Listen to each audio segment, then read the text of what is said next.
नमस्कार दोस्तों, आपका हमारे चैनल पर बहुत बहुत स्वागत है। आज बात करेंगे सुकन्या समृद्धि योजना और एलआईसी कन्यादान पॉलिसी के बारे में और जानेंगे कि कौन सी स्कीम बेहतर है। इस वीडियो को देखने के बाद आप यह समझ पाएंगे या डिसाइड कर पाएंगे कि इन दोनों में से कौन सी पॉलिसी आपकी बेटी के अच्छे भविष्य के लिए बेस्ट है। तो इस वीडियो को पूरा देखें, कहीं पर भी स्किप ना करें। वीडियो शुरू करने से पहले आपसे एक रिक्वेस्ट है कि अगर आप हमारे चैनल पर नए हैं तो प्लीज़ हमारे चैनल को सब्सक्राइब कर लें, साथ ही बेल आइकन को भी दबा लें, क्योंकि हम आपके लिए ऐसी ही जानकारी वाली वीडियोस लाते रहते हैं। तो चलिए वीडियो को शुरू करते हैं। दोस्तों, सबसे पहले यह जान लेते हैं कि सुकन्या समृद्धि योजना और एलआईसी कन्यादान पॉलिसी क्या है। सुकन्या समृद्धि योजना 2015 में मोदी सरकार ने शुरू की थी। इस योजना की शुरुआत बेटी बचाओ बेटी पढ़ाओ मुहिम के तहत हुई है।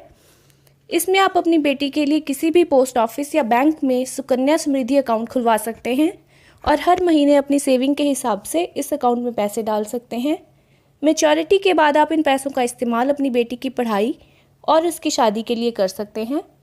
वहीं एलआईसी कन्यादान पॉलिसी एलआईसी की जीवन लक्ष्य प्लान की ही एक टाइप है, जिसमें आप अपनी बेटी की एजुकेशन और शादी के लिए पैसा जोड़ सकते हैं एलआईसी के माध्यम से।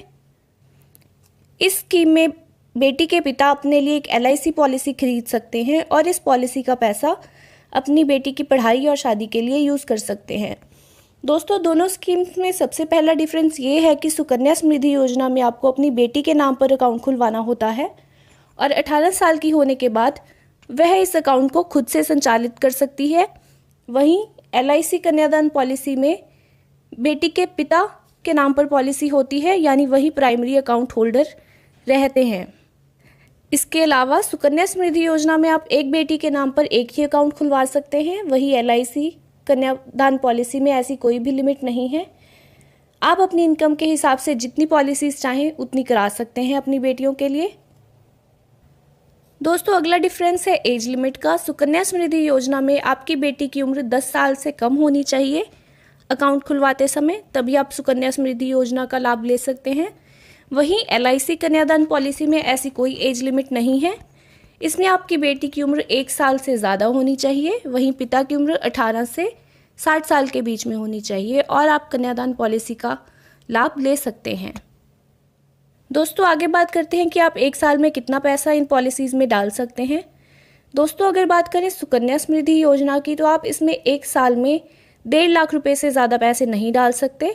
यह सुकन्या समृद्धि योजना में एक लिमिट है। वहीं एलआईसी कन्यादान पॉलिसी में ऐसी कोई लिमिट नहीं है। आप अपनी इनकम और सेविंग के हिसाब से जितनी बड़ी पॉलिसी चाहें उतनी बड़ी पॉलिसी ले सकते हैं और आपका मंथली प्रीमियम उसी हिसाब से डिसाइड होता है। दोस्तों, अब बात कर लेते हैं टाइम लिमिट की। सुकन्या समृद्धि योजना में मैच्योरिटी की अवधि आपकी बेटी की 21 साल के होने तक या फिर उसकी शादी होने तक होती है। वहीं एलआईसी कन्यादान पॉलिसी की अवधि 13 से 25 साल हो सकती है। आप पॉलिसी लेते वक्त खुद ये डिसाइड कर सकते हैं कि आप कितने साल की पॉलिसी खरीदना चाहते हैं। दोस्तों, अगला डिफरेंस है कि आपको कितने साल तक पैसा भरना होता है इन स्कीम्स में। अगर बात करें सुकन्या समृद्धि योजना की, आपको इसमें मैच्योरिटी से पहले हर साल पैसा भरना होता है। वहीं एलआईसी कन्यादान पॉलिसी में आपको मैच्योरिटी अवधि से 3 साल कम पैसा भरना होता है। यानी कि अगर आपने 15 साल की एलआईसी पॉलिसी ली है तो आपको सिर्फ 12 साल ही इसमें पैसे भरने होंगे।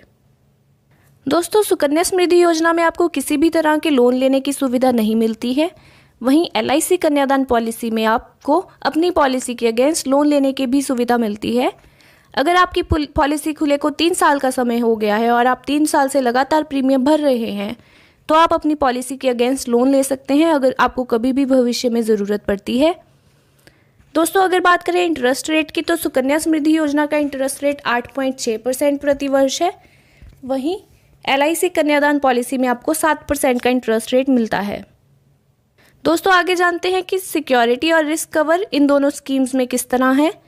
दोस्तों, सुकन्या समृद्धि योजना में अगर आपकी बेटी की मौत हो जाती है तो उस केस में आपका सुकन्या समृद्धि अकाउंट उसी समय बंद हो जाता है और परिवार को पूरा पैसा एक नॉर्मल इंटरेस्ट रेट के हिसाब से मिल जाता है। वहीं एलआईसी कन्यादान पॉलिसी क्योंकि लड़की के पिता के नाम पर होती है, तो अगर पिता की डेथ हो जाती है, इस केस में आपकी पॉलिसी चलती रहती है। हालांकि आपको आगे कोई भी प्रीमियम नहीं भरना पड़ता। पॉलिसी का समय पूरा होने पर बेटी को पूरी राशि ब्याज समेत मिल जाती है। साथ ही इसमें आपको एडिशनल रिस्क कवर भी मिलता है दोस्तों। अगर पिता की मौत किसी एक्सीडेंट में हुई है तो परिवार को 10 लाख रुपए का रिस्क कवर मिलता है। वहीं अगर मौत नेचुरल डेथ है तो परिवार को 5 लाख रुपए का रिस्क कवर मिलता है। तो दोस्तों, इस मायने में LIC कन्यादान पॉलिसी एक बेहतर रिस्क कवर प्रदान करती है और पिता के चले जाने के बाद भी उसकी बेटी का भविष्य सुरक्षित रहता है। तो दोस्तों, यह थी जानकारी सुकन्या समृद्धि योजना और LIC कन्यादान पॉलिसी के बारे में। आई होप इस वीडियो को देखने के बाद आपके सारे डाउट्स क्लियर हो गए होंगे और आप अपनी बेटी के अच्छे भविष्य के लिए एक सही पॉलिसी चुन पाएंगे। अगर आपको यह वीडियो अच्छी लगी तो प्लीज़ वीडियो को लाइक करें। अगर आपके कोई भी सवाल है तो कमेंट सेक्शन में अपने कमेंट्स डालें, हम आपके सभी सवालों का जवाब ज़रूर देंगे। प्लीज़ इस वीडियो को अपने दोस्तों और परिवार के साथ भी शेयर करें ताकि ज़्यादा से ज़्यादा लोगों तक यह जानकारी पहुंच सके। वीडियो को अंत तक देखने के लिए बहुत बहुत शुक्रिया। मिलते हैं अगले वीडियो में एक नई जानकारी के साथ। तब तक के लिए धन्यवाद।